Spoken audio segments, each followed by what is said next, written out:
All right, and welcome to Slimehouse, a podcast rated PG for crude humor, outrageous hijinks, and mild language. I'm Jasper. I'm Max. I'm Jared. I'm H. Nelson. And we're continuing our series on spooky slime this month in October to celebrate the Halloween season. And today we're looking at the 2003 adaptation of The Haunted Mansion. This is the ancestral mansion of the Gracie family.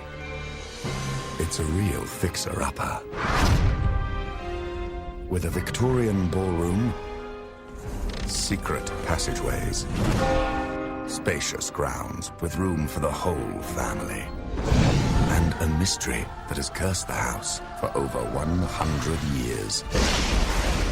But no one told the Evers family. Honey, you know they have dead people in the backyard. Based on the classic Disneyland attraction, actually, one of three films within a couple years that Disney produced based on classic theme park attractions. The first being The Country Bears in 2002, the second being the initial Pirates of the Caribbean film, The Curse of the Black Pearl, in summer of 2003, and the final being, of course, this film, The Haunted Mansion, in fall 2003. The movie itself deviates from the narrative of the classic attraction and modernizes it in a way that really makes it just a star vehicle for Eddie Murphy. He plays a workaholic real estate agent who owns a real estate firm with his wife. And when they finally decide to take a family vacation with their two kids, they receive a mysterious inquiry about an old haunted manor on the edge of town, and thus ghoulish and spooky hijinks ensue. The movie was actually directed by Rob Minkoff, who is most famous for the original animated Lion King in 1994, but who would also go on to direct some other live-action films such as the Stuart Little franchise and The Forbidden Kingdom.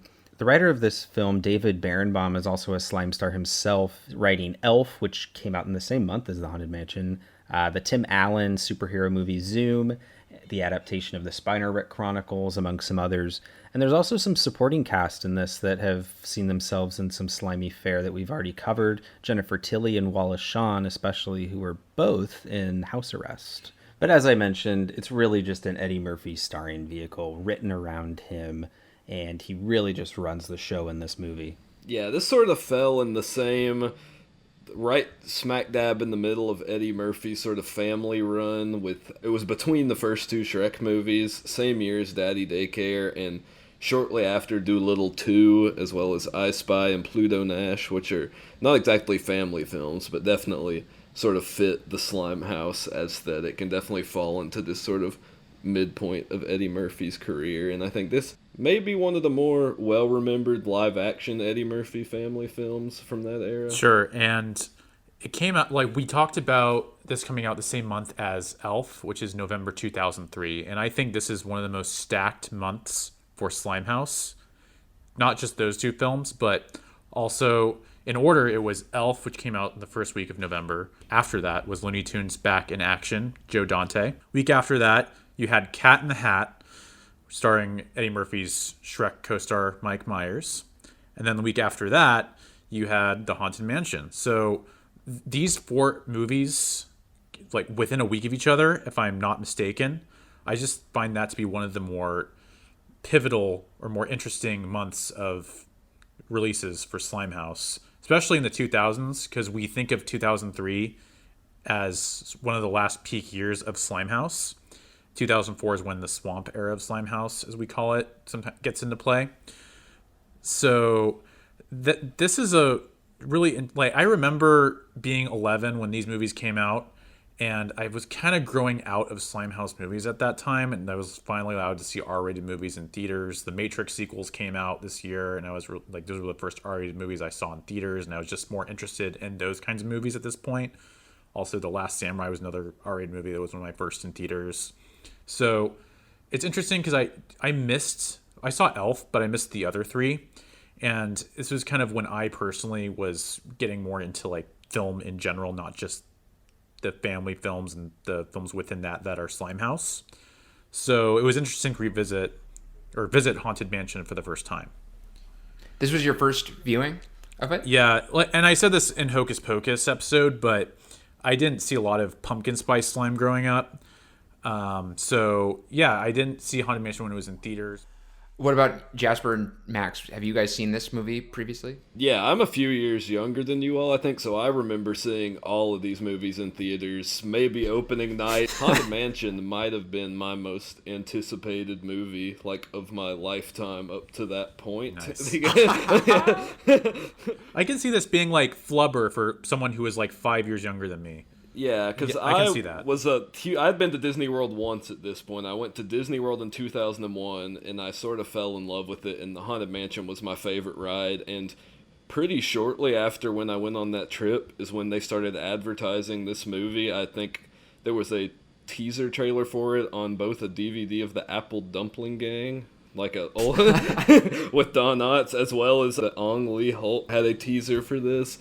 And I remember seeing these teasers for the first time and being so excited for this movie because they didn't really show anything from the completed movie. It just played music from the ride, showed the mansion gates, and it had this narration. I just remember being really excited for it. The Gracie Mansion. 52 bedrooms. 67 bathrooms. 999 ghosts. And one unsuspecting guest who will come face to face with every one of them. The Haunted Mansion. And another thing is this. I mean, another reason one would be excited for this movie, circa November 2003, is that Disney is coming off a high as far as movies that were about their theme park rides are concerned. This was one of 3 movies, as we mentioned, that were greenlit to be basically adaptations of theme park rides. And the one before this was Pirates of the Caribbean, Curse of the Black Pearl, which is a movie that I think was very much a formative cinematic experience for millennials. And so I mean, that was one hit out of the park. So maybe they'd get it right with Haunted Mansion 2, right? I remember the teaser trailer for Pirates of the Caribbean very well, and it was in the wake of Lord of the Rings, and Orlando Bloom was in both of them. And I think, to your point, Jared, Lord of the Rings was my exit out of children's movies. I can very clearly pinpoint that as like, I'm allowed to see a PG-13 movie in theaters, and I'm way more, and it's just higher cinema, not to knock our slimy friends, but call a spade a spade. And Pirates of the Caribbean was an elevation, was closer in line with Lord of the Rings than with, say, the Country Bears. And True. First PG-13 for Disney, if I'm not mistaken. Disney proper. I think so. Yes. At least the first one that wasn't a Touchstone release. Yeah, that's what I mean. Like something that was one of us, but Disney specifically. Yeah. And so, and interestingly, I have a special experience with Haunted Mansion, which is I did not see this in November of 2003. I saw this in August of 2004 on a cruise boat. They had a movie theater on the cruise boat. It was a family vacation, and I was really into the movie theater on it. No one else really cared about the movie theater, but it mostly played family movies. I saw the movie Alaska on this cruise boat ride, which is also probably Slimehouse, featuring Charlton Heston. But I did see the Haunted Mansion.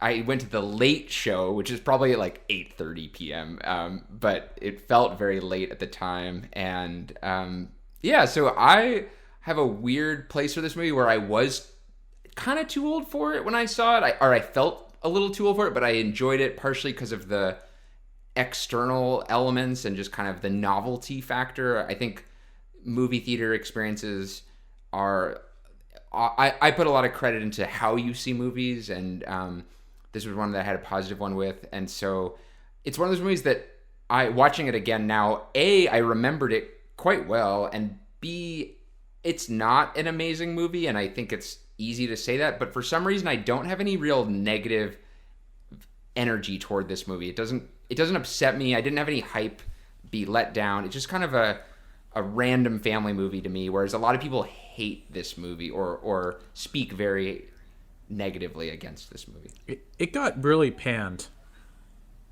Like, it got panned by, like, the Metacritic score is 34, and I think my theory is this came out the week after Cat in the Hat, which of those 4 movies I mentioned from November 2003, that is the one that was the most despised. Yes. So I think my theory is that critics were just over Slimehouse after that movie. And so Haunted Mansion comes along, and I think it got more of a bashing than it deserved as someone who just watched it. Like, I feel close to you on this. Like, it's a perfunctory movie. Like, it's competently made. I don't think it doesn't have, we're going to get into how slimy we think it is, but it's not the most exuberant film we've watched. And it's disposable, but I was entertained with it more than I wasn't. I think like Hocus Pocus is probably a better film, but I was more entertained watching Haunted Mansion just because I like Eddie Murphy. Yeah, it's funny you say that, Jared, because I think I can distinctly remember some friends in 6th grade wanting to go see this just because it was an Eddie Murphy movie, not because it was a Haunted Mansion movie. And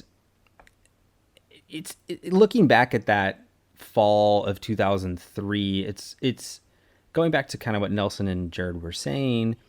This kind of watershed moment for Slimehouse, especially with the Haunted Mansion, I think occurred because the core audience just started to age out. But the sense of humor that was placed in these movies just kept getting crazier and more bananas and more off the wall. And kids just didn't necessarily resonate with that anymore. They wanted something that was a little more sophisticated, a little more adult. And maybe this is an observation in hindsight too, but it felt like with all of these reimaginings of these different properties, you kind of got the same tone one after the other. There wasn't really that much difference between a Looney Tunes reboot, a Cat in the Hat reimagining, and a Haunted Mansion movie. You know, they all had this same humorous tone that was applied to these, you know, three very different genres. And I think it just kind of started to bleed together and people got a little bored. Yeah. So far, we have been sort of building our Slimehouse history, and so we started with the 80s and the 90s, but by the time we're in the 2000s, this is our first movie from the 2000s we're covering, which is interesting and notable. And we have a much better grasp on the history at this point because we lived it and we were fully conscious of not just our lives, but of movies and where they were. And I never put together that November 2003 was a Slimehouse month for sure. But in hindsight, it's pretty amazing that we were in this era where these were the movies and there were a lot of them. And yet this is toward the end of it because I think a few of these in a row getting really bad reviews and being treated as steaming piles of doo-doo, it meant that money wasn't going to them anymore because something like The Cat in the Hat just destroyed any interest in these Slimehouse movies, and Haunted Mansion wasn't a flop, but it was not a hit, and so it kind of came out and was just treated as disposable. It's also a mystery to me. Why didn't this come out in October, Halloween month? Yeah. It's like Slimehouse the slime became so much more saturated at this point. Yeah, I think the way I was kind of looking at it was this is kind of the month or the movie season that sort of burst the Slimehouse bubble. Yeah. Because these are all of these movies are vehicles for like big Slimehouse stars. There was Eddie Murphy, Mike Myers, Brendan Fraser, and Looney Tunes. And I think later that month, next month was Cheaper by the Dozen with Steve Martin. And I think both Elf and Cheaper by the Dozen were at least, I think Elf especially, was financially successful. Yeah. But something about these super big budget star vehicle Slimehouse movies, I think both the critical and commercial failure of Haunted Mansion and Cat in the Hat combined with sort of the big budget success, but sort of how they didn't really have the Slimehouse feel, Elf and Cheaper by the Dozen, despite having Slimehouse premises, sort of is what caused the peak era of Slimehouse to kind of be done with. And we just started getting pretty generic family movies from that point on. And Looney Tunes Back in Action is notoriously a flop, and I didn't see it until actually Jasper and our old roommate Ryan and I all watched it, and it's a good movie, but yeah, I love that. I think that's a great movie. But remember, this is coming out the same time as Lord of the Rings and Harry Potter, and the audiences are saying we want 4-quadrant movies, and it's that shift that we grew up into, and so there's no room for kids movies anymore, even a pretty good kids movie. And then combine that with it's lumped in with these not so good PG movies, and here we are. Here's the end of Slimehouse. It's never the end. I think I'm trying to quote the exact line in this movie. Legends never die. Yeah, something like that. Like, maybe y'all can fill it in. I'm actually really curious, moving into kind of the movie specifically and its place in the Slimehouse timeline, if you guys actually saw this as a Slimehouse movie. I was watching it and I was thinking to myself, this is a light on a lot of the tropes we've, defined thus far. It's really defined by this verbal comedy that Eddie Murphy's so good at, but there's not a lot of that physical, gross out, crude humor that really populates a lot of these other movies that we've watched so far. There's some innuendos, but it's not unabashedly gross out. So that's why I was watching this. I was thinking to myself, this has some of the best Slimehouse marketing I've seen, because this really isn't a Slimehouse movie. Yeah, I mean, this was definitely one of the key movies, like, when I came up with Slimehouse, that I thought of as, like, the Slimehouse canon. But watching it again, I kind of really reconsidered that. Not that it's, like, not slimy at all, but it's overall kind of a dreary, sort of somber film in which Eddie Murphy is, like, also throwing in some wisecracks, and there's a few, like, funny ghosts in it. Yeah, knowing that it was one of your key films and that we had immediately greenlit this as quintessential slime, I definitely was primed up to be taking notes on the Slimehouse moments, but I found it very thin on tropes, which is always the thing I'm looking out for. And it really came down to Eddie Murphy's performance feels very Slimehouse, but the movie surrounding it, I agree, it doesn't have a lot in common with a lot of the other movies. There aren't these recurring tropes. There are some unique moments that feel Slimehouse, like the scene of them spinning around felt like something out of a Slimehouse movie, but that isn't a trope that I've seen a lot. It didn't feel like it was borrowing from other movies, which is a compliment in a way, that it had some uniqueness to it in terms of what it was. It didn't feel like a trope fest like some of these other ones, but I agree. I sort of had that hunch that Jasper was going to address this, and I kind of get what you're saying, that it doesn't feel as Slimehouse as you might expect. Yeah, it reminded me of an Indiana Jones adventure almost. There's a lot of puzzle solving, a lot of booby traps, a lot of secret passageways into cobweb-filled hallways, which none of that I really remembered. I just remember it being this kind of zany haunted house movie. And I did see this in theaters so long ago, and I was baffled by how much I actually forgot, minus the parts that are included in the ride, which are ingrained in my memory after writing it so many times. But as I was watching it, I was also thinking, am I not really enjoying this because I'm not seeing a lot of Slimehouse material in here for us to talk about, the things that I'm kind of looking for? Or am I just not enjoying this because it's a pretty boring movie? So the way I think of this movie, especially in terms of how slimy it is if movies were cars, this movie would have a very slimy exterior and a very not slimy interior. Just like the way this movie was pitched and was advertised, and the fact that Eddie Murphy is starring in it, this movie just looks very Slimehouse from the outside, but when you actually just go through the movie and experience it, it's less so. And beyond that, I watched this movie in two parts. Like, I basically watched the first half of this, then I basically fell asleep and watched the second half the day after.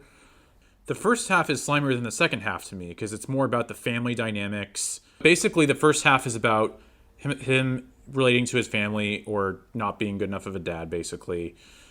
And then the second half goes into what Jasper was saying, Indiana Jones style traps and going into crypts and stealing keys, and some imagery is very Raiders of the Lost Ark.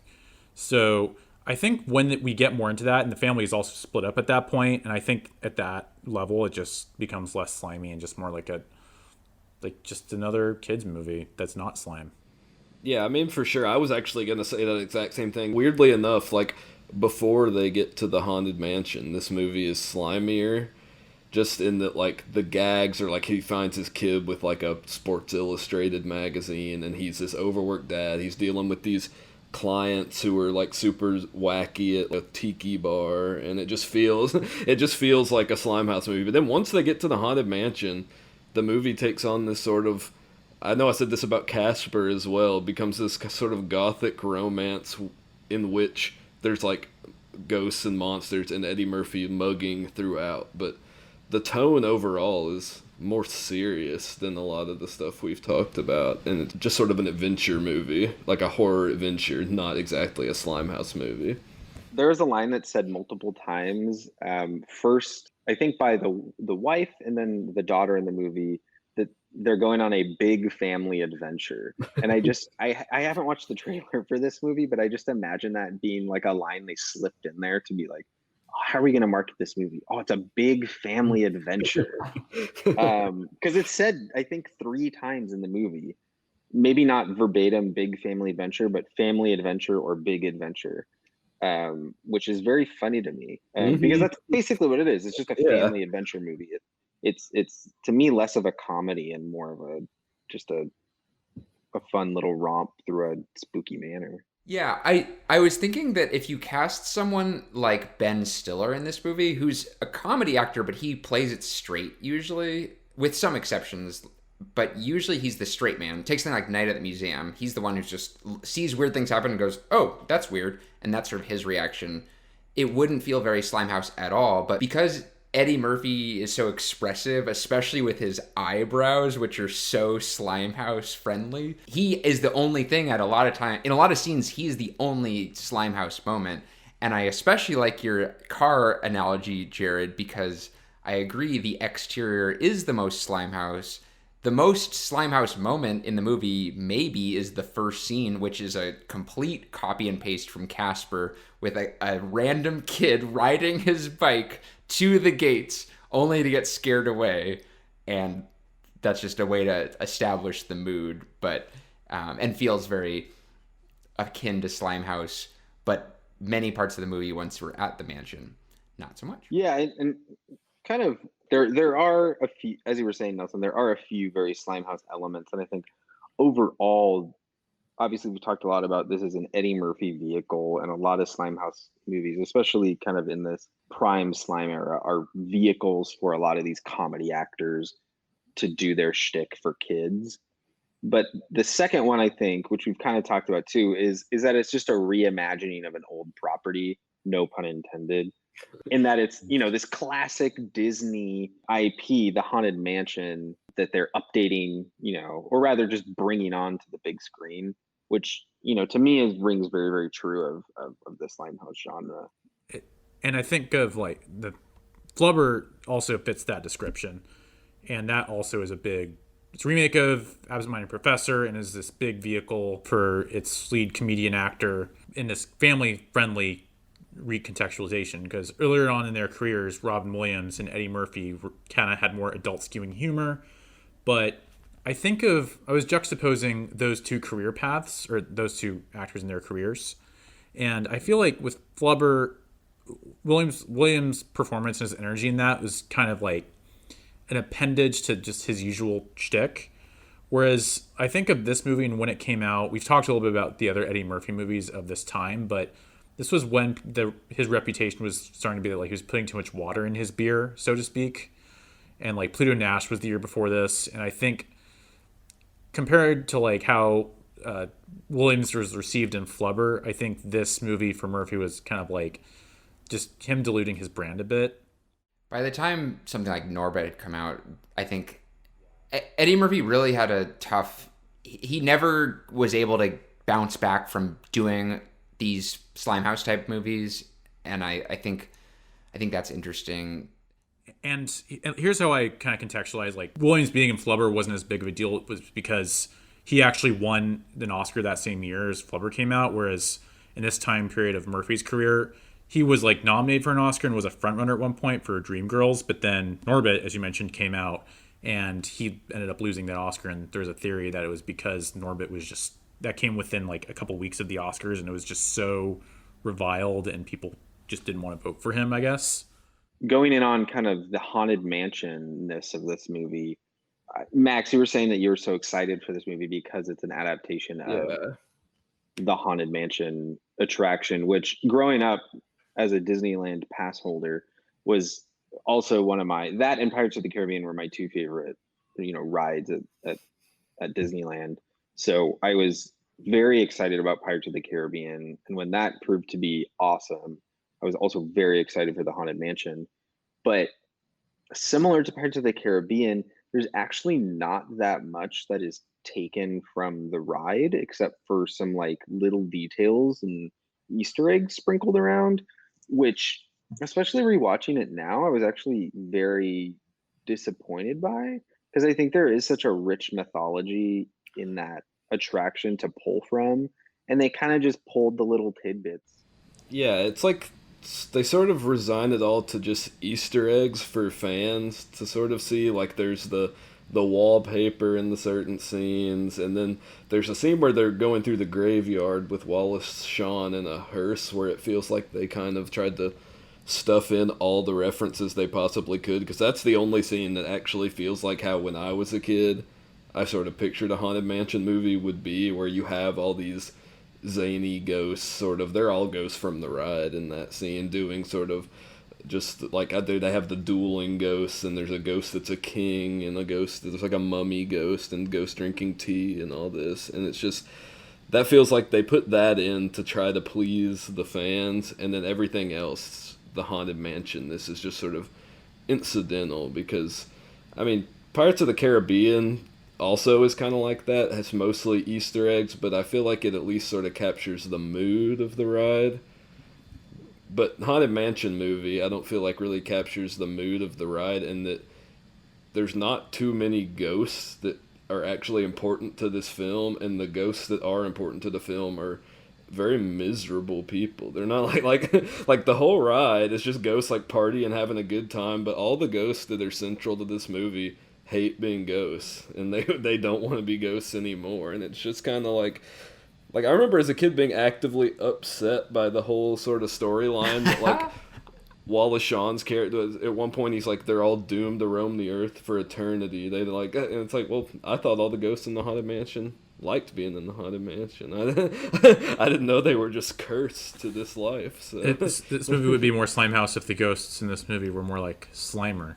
Yeah, I think honestly, yeah, I think that originally one of the ideas for this movie was, if you've been on the ride, there's one scene where there's a caretaker who's like looking at the ghosts and shaking, he's scared, with his dog, and at one point Don Knotts, and I feel like this had to be a long time ago if Don Knotts was considered as a star, but Don Knotts was going to play the caretaker, and it was going to be him coming into the mansion and just like his antics in the mansion with these ghosts, and I feel like that's more of what I thought a Haunted Mansion ride would be, not like an overworked real estate agent trying to save his marriage.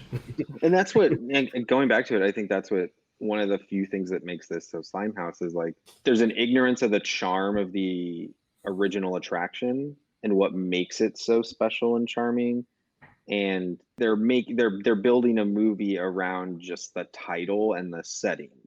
Yeah, and I mean, to be fair, the sets are really incredible in this movie. I think that's the one thing that, watching it again, I was like, wow, this is actually looks like, the mansion looks really good. It looks like a good combination of both the Orlando and the Anaheim mansion. The interiors all look super cool and actually look like how probably the ride should translate into a movie. And so the sets, I think the look of the movie overall is pretty good, but other than that, they didn't really capture anything.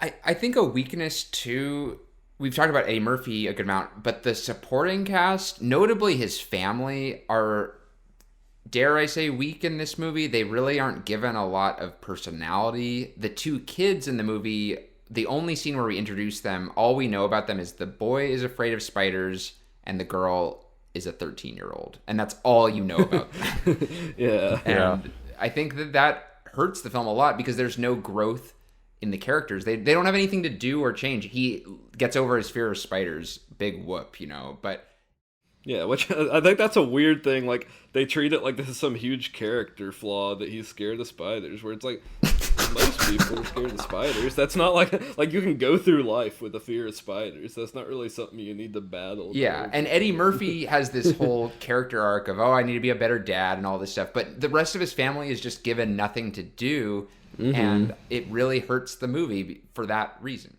Speaking of the spider bit, it actually begins with one of the more strange innuendos I've seen in a Slimehouse movie, and maybe even any movie. So the way that the son's fear of spiders is introduced is that there's a big spider on his window, and he has to, Eddie Murphy is trying to tell his son, like, it's fine, like, you can just kill it, which I think is a kind of a morbid thing in a movie to say. But while he's teaching his son how to kill the spider, he's like, oh, you just roll up a magazine, and then he picks up the magazine stack and finds the Sports Illustrated swimsuit edition, and he's like, and first Eddie Murphy's like, how'd you get this? This is mine. And then the kid just does like a shrug, and he's like, okay, roll this up, and then you just gotta whack the spider. And it's trying to make this strange connection between whacking the spider, but then also the joke that he found the swimsuit edition, and then it all just kind of ends up sounding like they're making a whacking off joke. And it's so bizarre and like uncomfortable because it goes on for like 2 minutes. And the kid's like, I can't whack it. And Eddie Murphy's like, you can. And it's so bizarre. At some point he says, you have to learn how to whack your own spider, and yeah, I agree. It's a half attempt to make a spank the monkey kind of joke, but it doesn't really, it's not a real phrase, so it just is like, okay. There reminds me of a very uncomfortable scene in the movie Happiness, Todd Solondz film. I know what you're talking about. Yeah, if you know, you know. I feel like it maybe just will not even go there. Yes, only come can be used as a verb as well. Yeah, it's a very bizarre reference. And there's some other innuendos in here too. Like there's what is essentially a Young Frankenstein reference. When they get up to the doors of the haunted mansion, Eddie Murphy says, man, take a look at these knockers, which direct reference to Gene Wilder's "What's knockers" line in Young Frankenstein. I do love that. That's a great movie. Yeah, it's just a rip off of it. It's like, if you've seen that joke before, you've seen it. It's not, there's no new spin on it. It's just, yeah. And it just kind of, and this, it kind of comes out of nowhere because he just walks up and he's like, look at these knockers. And then they just kind of move on. Like no one says anything before or after that. Welcome, foolish mortals.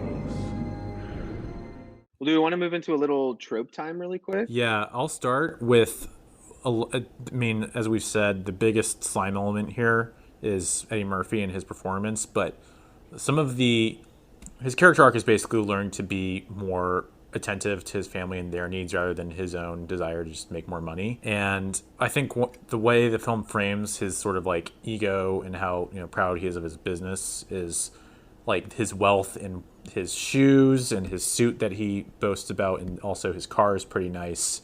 And each of those three things gets totally wrecked throughout the mischief and outrageous hijinks at the haunted mansion.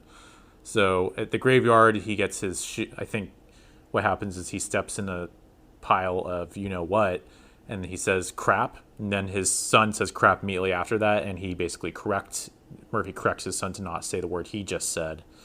And then I think maybe before that, because it was raining in the film, his suit gets damaged, and I think he says something about it being a nice suit. That's the other thing. They get stuck in the mansion because it's raining, but once they get outside of that, because of that horse carriage scene, it stops raining.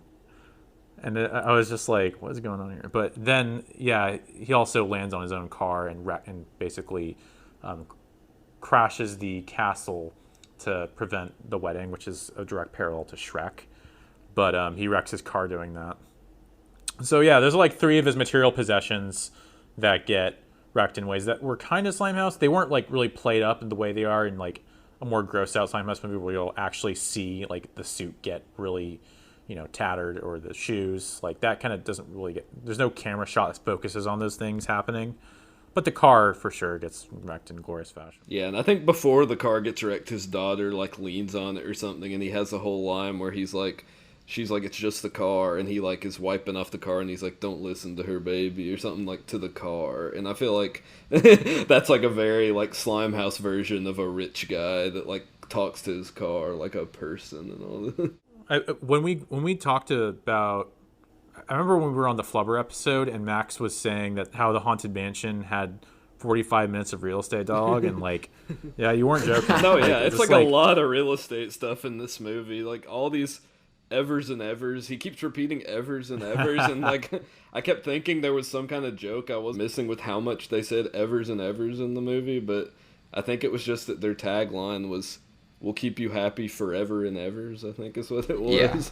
But yeah, a lot of real estate talk in this movie before they ever get to the mansion, and then even more real estate talk before ghosts show up in the mansion. Just lots of, which I think this is the key example. I know I've talked in past episodes about how a lot of Slimehouse kind of has a very boring main plot that kind of just acts as like the backdrop for everything else to happen, and this probably the peak example because this real estate plot is very boring. Yeah, it's funny you bring that up because this is a really short movie. It's like 88 minutes, but it felt like it took forever for them to get into the meat of the adventure.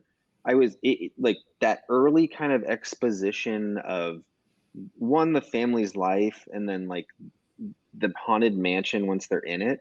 It takes like 40 minutes, and that's half of your movie. And then the second half is just kind of like mild hijink. Feels like there's a lot of just wasted time in that 40 minutes that really they lose a lot of interest that they never really earn back. Yeah, like by the time Eddie Murphy finds like the hidden passage in the bookshelf, I feel like that's when the movie really gets started with the spooky hijinks. That's maybe over halfway through the movie actually, and up until that point it's just the kind of, if like the very beginning of Hook was way, like a whole movie where it's just like a bad dad or bad husband misses his anniversary and then they just like are fighting over it, and then they do introduce Terrence Stamp, who I feel like gives a pretty slimy performance in this as Ramsley the butler, and I feel like but the stuff doesn't get super zany until Madame Leota shows up, which is very late in the movie. Yeah, definitely. Yeah, I agree with all that. It's amazing how long it takes to get going, and then it's a short movie to begin with, and it just, yeah, it seems like a miscalculation on the movie's part to not build a little more suspense. I don't have a ton of tropes on this one per my usual notes. The one that I noticed that I think is worth mentioning is in the scene where Eddie Murphy gets picked up and spun around, and then he lands, and then he has a long, like, catch your breath. He has a long out version of that, even after the safety of the situation has been obtained. And I think that is a Slimehouse trope where characters scream and catch their breath, very drawn out, dramatic, as just a way to give the actor a chance to really go ham and have some fun and have no effects needed to have an actor kind of hyperventilate. Yeah.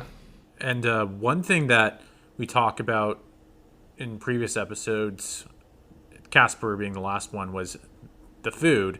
And some of these movies have breakfast machines. And here, there's a scene where like they get introduced to the owner of the mansion, and they basically have this big dinner, but like no one eats.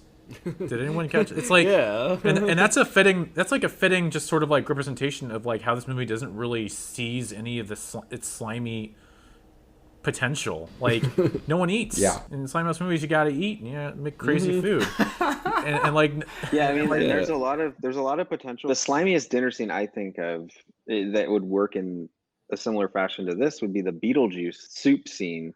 Yes. With the Harry Belafonte song, and it's like, I mean, the table is set literally for there to be something so fun about that scene, and it just is like they turn it into kind of like a standard gothic horror dinner table talk. Yeah, I think there's even like some, like one of those classic long links of sausage that's in a lot of Slimehouse movies on the table, which, I mean, I feel like when you have one of those, it's more effort to not do Slimehouse antics with it, because I think both Beetlejuice and Scooby-Doo have some great sausage scenes. that reminds me of a movie that came out the same year, isn't Slimehouse, but a joke that would be in a Slimehouse movie. It's called Shanghai Nights, the sequel to Shanghai Noon, and Yes. basically it was basically Rush Hour but with Owen Wilson instead of Chris Tucker. And It's a good movie. it is a really good movie. And Owen Wilson, there's a scene where he goes to a party in England where it's set, and he's like basically a cowboy in the series, and he eats this like sausage that's like what we're talking about, and someone explains to him that it's actually called spotted dick, and he just like spits it out or something. That's actually very funny. Yeah. It's true. They could have even done like an Indiana Jones Temple of Doom moment where the food is gross and weird because it's a haunted mansion and that's how they roll. But instead, it's just boring real estate jargon and kind of exposition that isn't really needed. Yeah, I agree that the analogy of a dinner scene without eating food is very apt for this movie, and I am a defender of this movie. I think the only thing like he says is he walks up to the table. He's like, "Can you imagine eating like this every night?" And then they just sit down and like give all this exposition. It's just Yeah. If they established that no one was like actually trusting the food or something like that, that'd be one thing, but they don't. no, yeah, they don't establish anything. It's just a waste of a good dinner table. It is funny because there is another scene later in the movie where the two other ghost servants find the children in the attic and they offer them cookies and the kids eat the cookies. But then when Terrence Stamp catches these ghosts in the attic and sees that they've brought up cookies, he offers them one, but they don't eat it, which made me think that like they gave the kids some weird concoction in the cookies and something was going to happen because they ate the cookies, but nothing happened.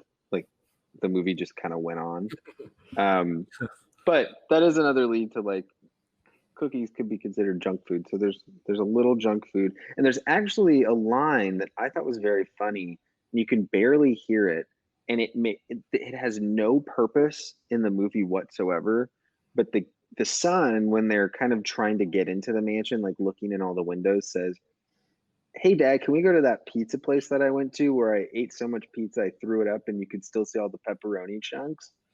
And it was like one of those things that he says it off screen too. So I imagine like in like the test screenings, like, oh man, the kids don't like this. They don't think it's funny. How do we like slime it up a bit? They wrote that line that the kid could just ADR and like slip it in where he could be off screen.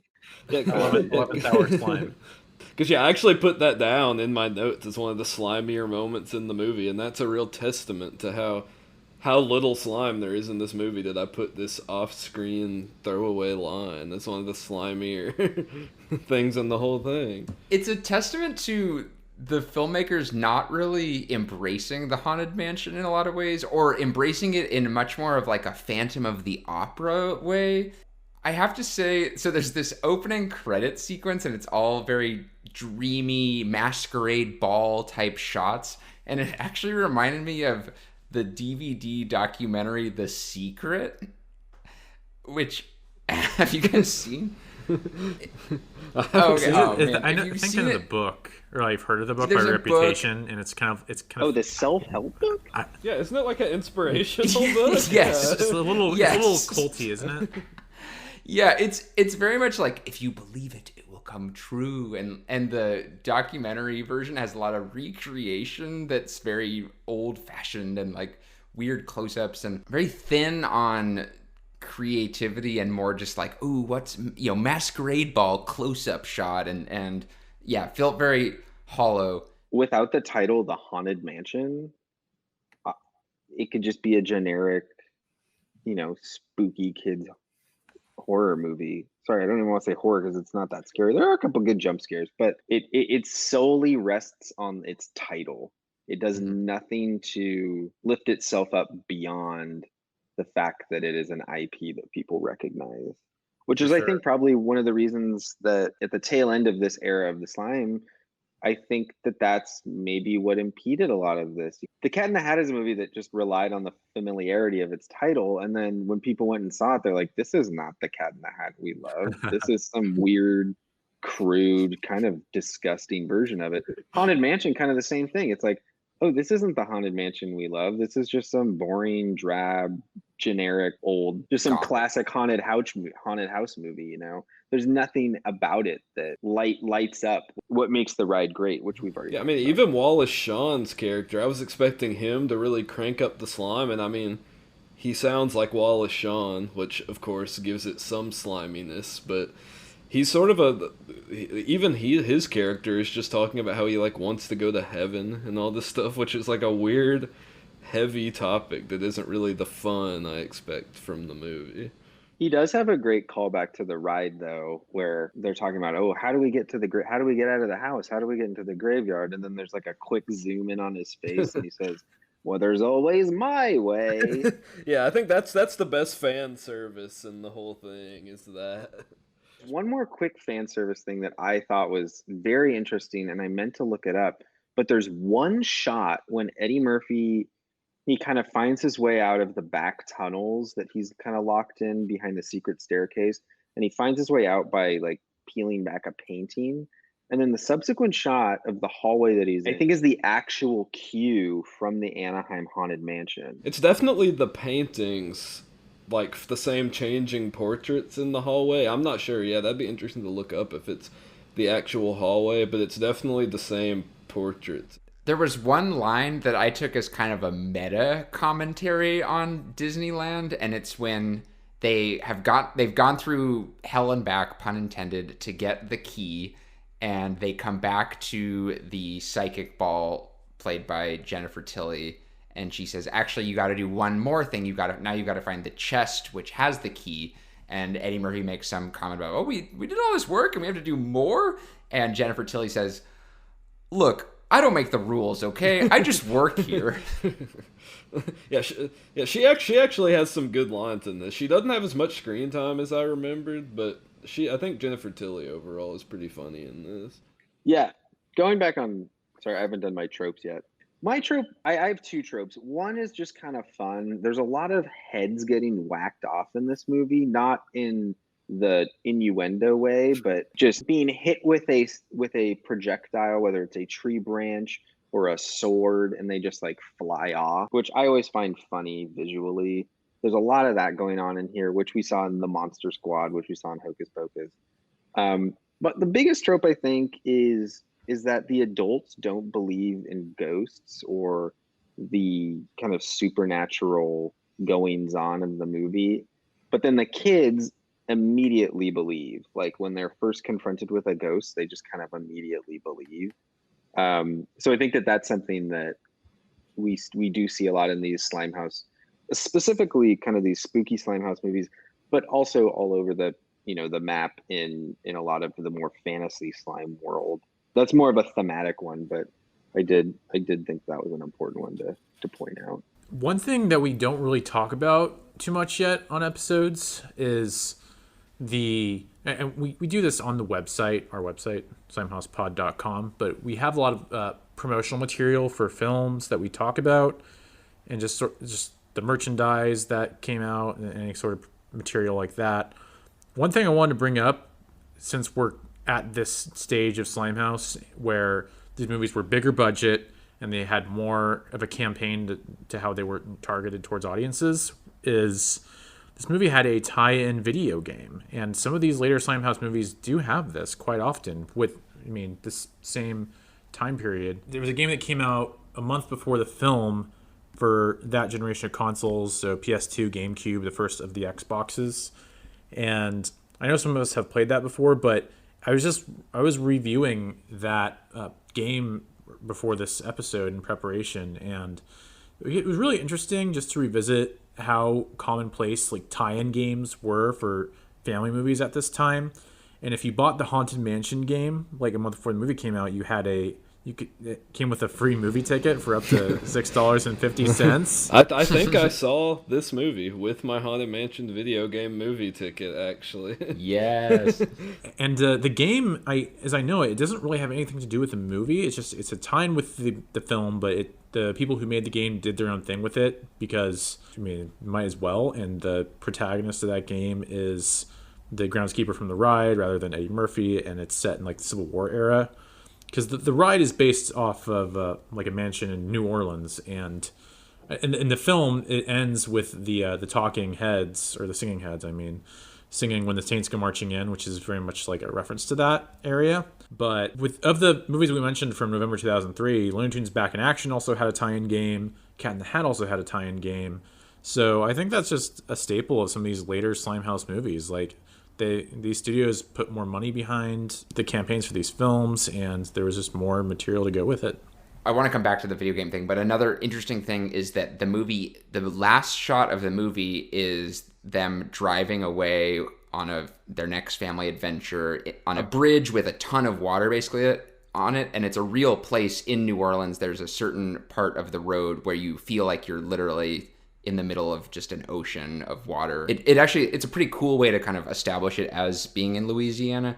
But when you said that the Saints Going to Marching In was playing at the end, that last shot on the bridge goes with that. Well, let's go back to the video game now. Yeah, because I think, Max, you've played this game before. Has anyone else played this? Yeah, I've played this game. This is actually, it's been a long time since I played it, but in my memory, which is probably clouded by nostalgia, this is like one of my favorite video games. It's like it's like actually super it's way more based on the ride. It kind of makes me think that they had been trying to develop a Haunted Mansion game and not really been able to get it off the ground until a movie came out, and they kind of seized the opportunity because, like Jared said, nothing from the movie is in this game, and I think it might be a T-rated game. It's kind of goes harder. Yeah, it kind of goes harder on the horror aspects than either the ride or the movie does. But yeah, it's actually a super cool game. I recommend checking it out for sure. And it's interesting because, at this time, I think Luigi's Mansion, the GameCube game, was also really, really popular. Yeah. So I'm wondering I played this before. I played this before Luigi's Mansion, so I didn't realize it at the time, but this is definitely like a Luigi's Mansion knockoff. It's all about like sucking ghosts up in a vacuum, which is what you do in Luigi's Mansion. So yeah. Because here's the thing. A lot of tie-in games for films, like there's a stigma to them being not very good, and that goes all the way back to the E.T. game that came out on Atari. But yeah, I mean, the Haunted Mansion game that I'm talking about had above average reviews for that kind of game, and there are some tie-in games that are considered great. Like I think the best one from this era was the one that came with Chronicles of Riddick. I think Vin Diesel actually had like a creative input to that game that came out on Xbox. That's a great game. Amazing game. Escape from Butcher Bay. Fantastic. And then, yeah, I mean, the Lord of the Rings sequels had some great tie-in games too. So I think that's relevant to this because these movies were targeted towards kids, and one way to get them to see these movies is to play these games. So, and we just don't see tie-in games for films as much anymore, is my feeling. There might be it might have just shifted over to like a market where it's easier to make a game faster, like the mobile market, but not really console games anymore. That's possibly. But I looked up all that stuff prior to this, and it's got me very nostalgic for this period where you could get a free movie ticket from playing the game. And something interesting about these games is it's not like these were just kind of like knocked off. These games were very popular. At least like I remember going over to my friend's house, and if they had like a PlayStation or a GameCube, the games they would have would usually be like the Shark Tale game, Shrek 2, the game, nice. like the Finding Nemo game, and I did it all the time, which was actually a very hard game. And actually, on that note, the first video game I ever purchased with my own money was the Bugs Life game for Game Boy Color. Also a really hard game in hindsight. Like it took me like a year to beat it because there's some levels that are just like really impossible. It was basically a platformer Mario knockoff. Very, very funny. I feel like that's a spin-off podcast running through bizarre movie tie-in video games. Yeah. Yeah, the Cat in the Hat game in particular, one of the weirdest games ever made. We can talk about that when we do a Cat in the Hat episode, which I'm sure we will. All right, do we want to close it off with Slime scores, everyone? I feel like this one will be interesting to hear what we give it. I can go first. Okay, so I gave Hocus Pocus a 5, and that was kind of like my benchmark for this. I did go in expecting something a lot slimier, but relative to HP, if you will, I do think it's a cut above that in sliminess. So the slimiest part, as we mentioned, is definitely Murphy's performance and how the movie leverages him, and that's Slimehouse to a T. And the family dynamics Although underdeveloped, like Nelson said, they're very slimy as well to me. But I do think the movie gets less slimy as it goes along. And then compared to something like another Disney slime like Flubber, this just feels a lot less exuberant. It feels like a lot more autopilot in terms of craft to me. So the less spirited your movie is, no pun intended, the less slimy it is. So I was thinking going into this, giving it a 7, but after this talk, I am gonna go down to a 6. Nelson, what do you give it?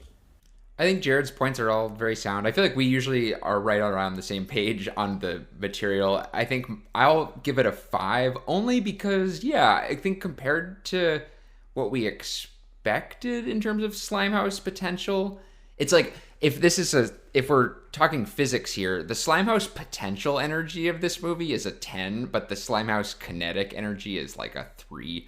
So I'm going to stick with a 5 only because I'm just like, not as Slimehouse as I would have expected on the inside.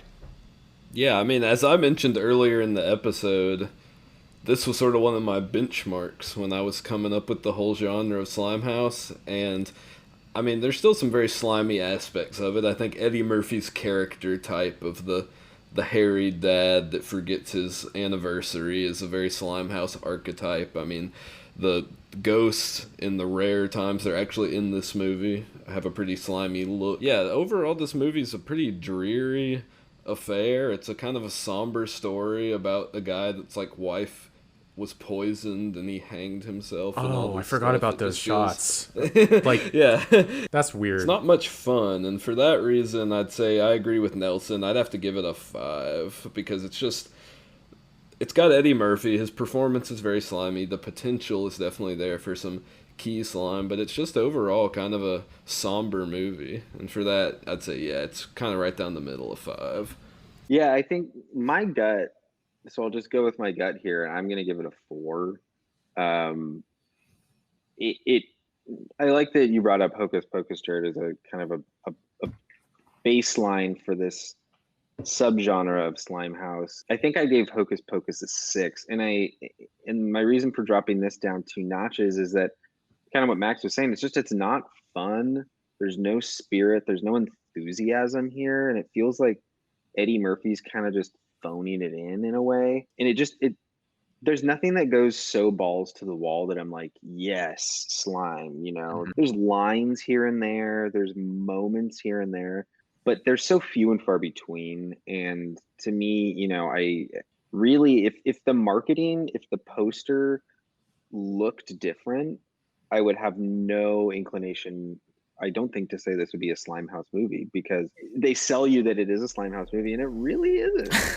And that way I was kind of bummed because I was hoping this would be like a gem that I just forgot about. And also being a sucker for like Disneyland and theme parks in general, much like Max, like the Haunted Mansion was so near and dear to my heart growing up. I had a Haunted Mansion vintage ride poster on my wall. I did too. It's still in my bedroom, man. Did you guys ever go when it was Christmas time and Jack Skellington was there? They don't do that in Orlando, so I've never seen it. I've only been to Disneyland. Guys, once. one day we're gonna do it looks crazy. Yeah. Slimehouse live episode from Anaheim or Orlando. Downtown Disney. But yeah, I'm gonna settle on a 4. It did not ring as slimy as I thought it would. So yeah, I'm gonna say I'm pretty bummed. About the Haunted Mansion. Well, if there's any solace, next week we're doing 2 movies, and I have only seen one of the 2, and it's pretty darn slimy in a great way. So we're gonna enter the resurgence of slime with Goosebumps, and we can make up for a lackluster Slimehouse. Would you guys say that the Haunted Mansion is a slime house? It's a slimier house than the movie is as a Slimehouse movie. Fair enough. All right, guys, with that, another week down for some spooky slime. My pumpkin slime latte is getting cold. I gotta go heat it up. So with that, I'm Jasper. I'm Jared. I'm Max. And I'm H. Nelson. Stay slimy, y'all.